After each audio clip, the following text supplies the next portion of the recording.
Bonjour à tous. Alors, depuis ce matin, vous avez la chance d'avoir des chercheurs, des professeurs qui maîtrisent parfaitement leur sujet. Alors, c'est pas du tout mon cas. Moi, ma démarche, elle est totalement en sens inverse. En fait, il se trouve que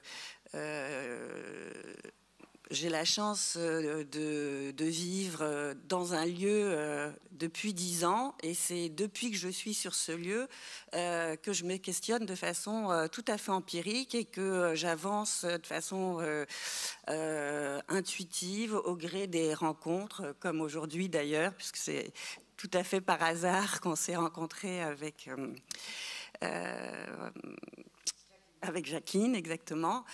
Donc ce lieu, il se trouve dans la Nièvre. La Nièvre, c'est un département très pauvre, un département agricole qui a eu dans son histoire un passé industriel au moment à la fin du 19e siècle, et puis qui est tombé vraiment en paupérisation depuis l'après-guerre. C'est une zone extrêmement rurale. Et il se trouve que la famille de mon mari est implantée depuis grosso modo 1850. Donc ce lieu, en fait, il a une charge émotionnelle très forte pour une partie de ma famille.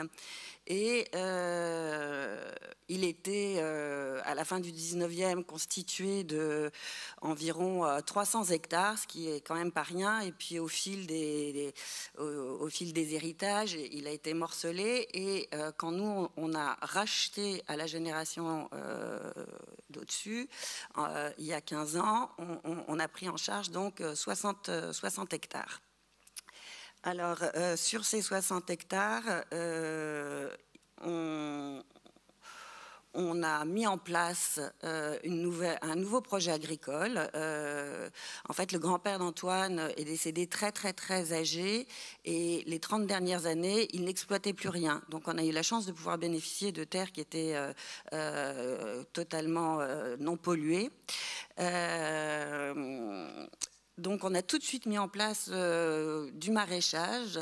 En fait, je vais un peu dans tous les sens, mais cette activité n'est pas le gros de notre activité. On a, encore une fois, mon mari et moi, le gros de notre activité, c'est une activité de distribution alimentaire à Rungis. Donc, on est dans la distribution alimentaire. Nos clients, c'est les restaurateurs en France, à l'étranger. Et au moment où on reprenait cette entreprise et cette exploitation, et qu'on se demandait bien ce qu'on allait faire, il se trouve que beaucoup de nos clients, ça paraît assez aberrant maintenant, mais à l'époque c'était le cas, à Paris, ils nous disaient hyper compliqué de trouver des légumes qui ont du goût. Et donc, bon, on s'est dit, allez, en total néophyte, faisons des légumes. Bon, il se trouve que le territoire sur lequel on est, c'est pas du tout le territoire de Tours. Hein, on est entre justement la Loire et l'Allier. C'est un territoire très sablonneux, pas du tout fait pour le maraîchage. Mais bon, voilà, on était là. Et le premier souci de mon mari, qui a gros de formation, c'était vraiment d'enrichir le sol, de voir comment est-ce qu'on pouvait amender ce sol qui était extrêmement pauvre et donc pas du tout fait pour l'agriculture à la base. Bref, de fil en aiguille, on a aussi rénové tout le bâti avec l'idée d'en faire un lieu d'accueil et de relations publiques pour nos clients. C'est-à-dire que les chefs viennent, participent ou non au travail de maraîchage. Et voilà, nous, ça nous permet évidemment de lier des contacts avec nos clients. Eux, ils sont ravis d'être sur place. Voilà, donc ça, c'est un modèle qui marchait très bien il y a 10 ans. Maintenant, tous les chefs ont leur potager, donc c'est beaucoup moins novateur, on va dire. Et ensuite, on a lancé des cultures de céréales. Ce qu'il faut savoir, c'est qu'en fait, chaque année, on remet le programme sur la table parce que on fait tout de façon extrêmement expérimentale et aussi bien au niveau des variétés qu'au niveau du choix des céréales. On n'a pas de programme préétabli. Alors, pourquoi on peut se permettre ça? Parce qu'il se trouve que c'est une exploitation purement expérimentale qui n'a pas vocation à gagner de l'argent. On arrive à l'équilibre, mais on arrive à l'équilibre parce que j'ai une activité d'accueil et de mariage qui permet de faire à peu près 50% du chiffre d'affaires. On est à peu près à 100 000 €, on a 50 000 € de chiffre d'affaires de maraîchage et céréales, et le reste, c'est de l'accueil. Donc, je ne voudrais surtout pas que cette exploitation soit prise en modèle viable sur le plan économique. Ce n'est pas le cas. Voilà, donc les paysages, c'est à peu près ça. Alors, la spécificité de Toury, c'est qu'effectivement, c'est une zone de bocage. Le grand-père d'Antoine, après-guerre, a fait comme tout le monde, il a arraché toutes les haies. Donc ça fait partie de ce que nous, on essaye de contrer en replantant. Est-ce que, Laure, oui. Est-ce qu'on peut avancer un peu sur peut-être la relation Alors, très vite, en fait, j'ai eu l'envie de faire partager toutes ces expériences qu'on vivait. Et on a très vite créé une fondation d'entreprise qui avait pour objectif de mettre en présence disons l'agriculture au sens large, la gastronomie et toute forme de création, donc que ce soit design ou artiste au sens large. Et c'est passé très très vite par l'accueil d'étudiants, notamment par un partenariat assez constant avec l'ENSAD, le secteur design objet. Qui est venue plusieurs fois, Sophie Larger, Alexandre Fouja, qui chaque année venaient avec leurs élèves. Donc évidemment, eux étaient maîtres de leur thématique, de leur angle de travail. Mais ce que moi j'ai constaté et qui m'a été relayé, c'est que des étudiants de design objet et mettons troisième année, en général c'est ces tranches d'âge que j'avais, ont un savoir extrêmement pointu sur le plan théorique. Ils ont lu Berthe Morisot, ils ont lu Emmanuel Ecocha, ils arrivent avec beaucoup de certitudes. Et la première chose qu'on fait à Toury, c'est que on leur demande de se réveiller à 6 h et de venir bosser de 7 h à 13 h, ce qui est le temps de travail de notre chef de culture. Et on leur fait faire toutes les tâches du maraîchage. Là déjà, on se rend compte que les 3/4, voire 95% ne savent pas reconnaître une pousse de betterave, enfin n'ont pas la pratique du terrain. Et cette immersion dans un cadre qui n'est pas seulement une exploitation agricole, c'est ce que je voulais dire quand même au niveau de la répartition des zones, c'est-à-dire qu'il y a une maison, il y a un pseudo-jardin, il y a ensuite des prés, il y a une zone agricole, ensuite il y a des forêts, et tout ça est lié est un espace d'un seul tenant. Et donc, c'est pas tout à fait pareil qu'une exploitation agricole qui serait totalement définie dans le paysage. Et donc, ça crée une espèce de... comment dire, on peut s'immerger vraiment dans l'espace. Et je crois que cette expérience-là, elle est très forte pour les étudiants. Le faire, mais aussi le vivre l'espace. Parce que 60 hectares, c'est assez rare que les élèves aient cette appréhension de l'espace. C'est une expérience que vous remontez chaque année ? Alors, on l'a fait chaque année du temps où la Fondation était encore en activité. Malheureusement, avec le Covid, on a eu des grosses difficultés. On a dû clôturer cette fondation. Et du coup, c'est pour ça que j'ai remonté une association qui s'appelle Fertile, avec malheureusement beaucoup moins de moyens. Mais cette année, par exemple, j'ai les élèves d'art et de scénographie, 5e année de l'ENSAD, qui viennent la première semaine d'octobre. Donc oui, oui, c'est quelque chose que je souhaite vraiment poursuivre. Parce que quel que soit le secteur, que ce soit design, que ce soit les écoles de paysage, j'ai eu les Beaux-Arts de Limoges, j'ai organisé beaucoup de workshops quand même sur le thème de la gastronomie et le design, puisque c'était le cœur de notre métier, qu'on connaît quand même beaucoup de chefs que je pouvais faire venir en même temps que les étudiants.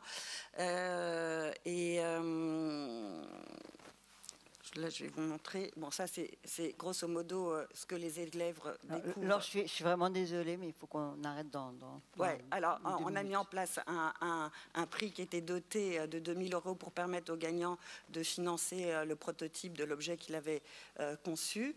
Bon, ça, c'est des expériences. Ça, c'est un workshop qui avait été fait avec l'école Ferrandi.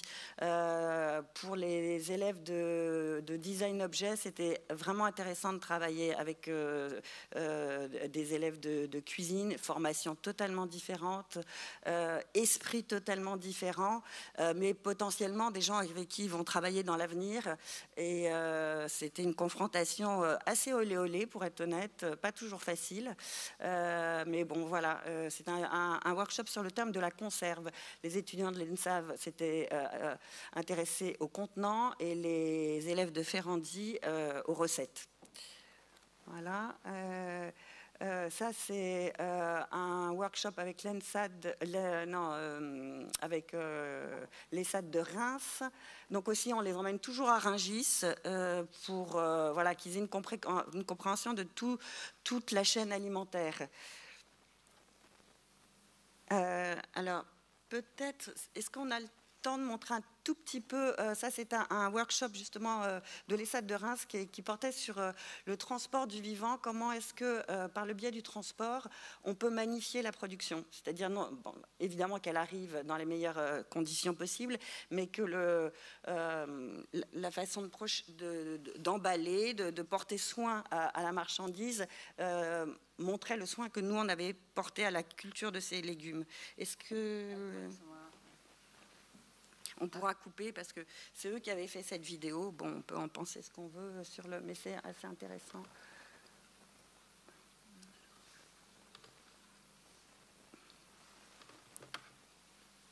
Celle-ci ? Ouais. Je vais comme ça.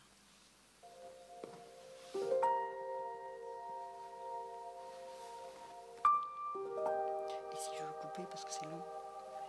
Ouais.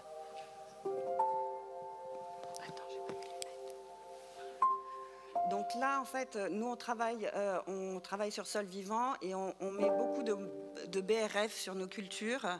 Et l'élève qui a travaillé sur ce sujet avait été très marqué par tous ces copeaux de BRF qu'on utilise et en avait tiré la réalisation d'une assiette et puis d'une recette avec des copeaux de bois qui venaient fumer la préparation.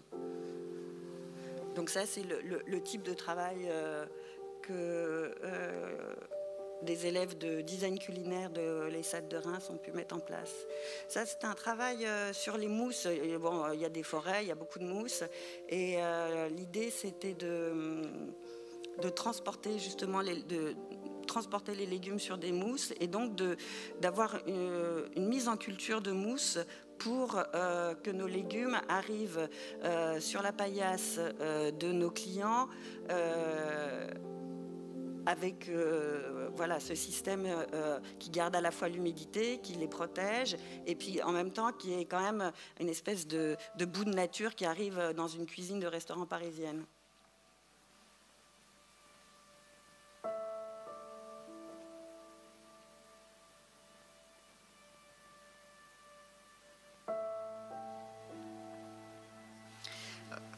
Bon, là, il s'agit de mettre en évidence une expérience gustative qui pourrait retracer l'expérience de tout le process agricole.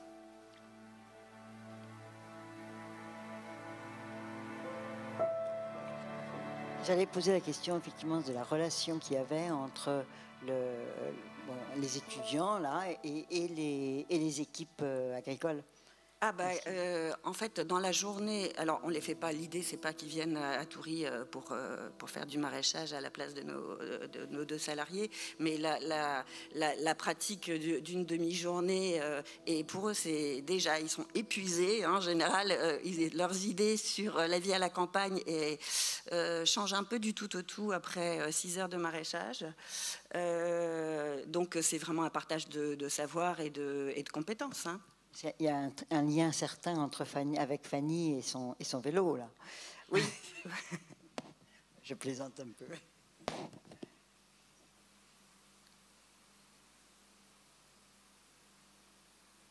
Bon, là, c'est toujours sur le transport du vivant.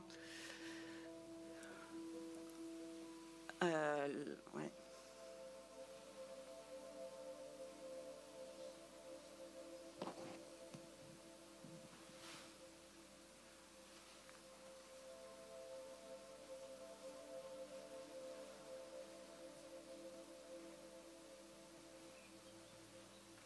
Bon, on va peut-être arrêter parce que voilà.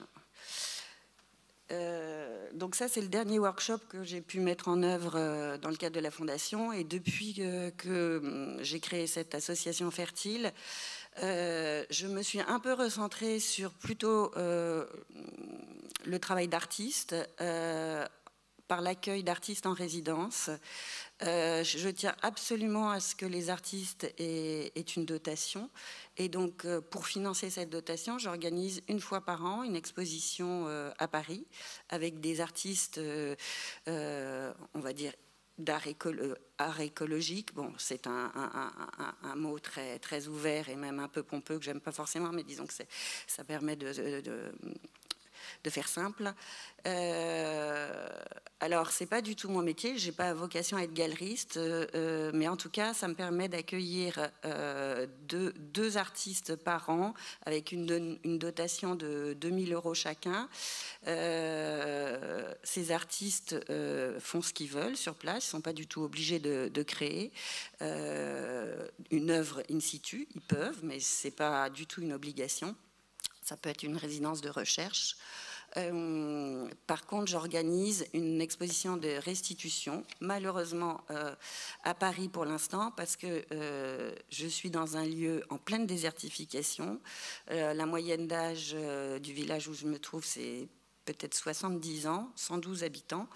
Et donc, pour l'instant, je n'ai pas trouvé de relais régionaux suffisants pour faire des restitutions localement. Donc, ce que je fais, c'est qu'une partie, pour l'instant, c'est qu'une partie du chemin que j'ai à parcourir, parce que il faut que ça aide pour moi dans les deux sens, c'est-à-dire qu'il faut évidemment que je trouve des gens localement qui se sentent impliqués par ce projet et qui peuvent le faire vivre. Parce que pour l'instant, c'est un peu l'extérieur qui vient sur place, qui se nourrit de ce lieu, mais le retour est à faire et à construire.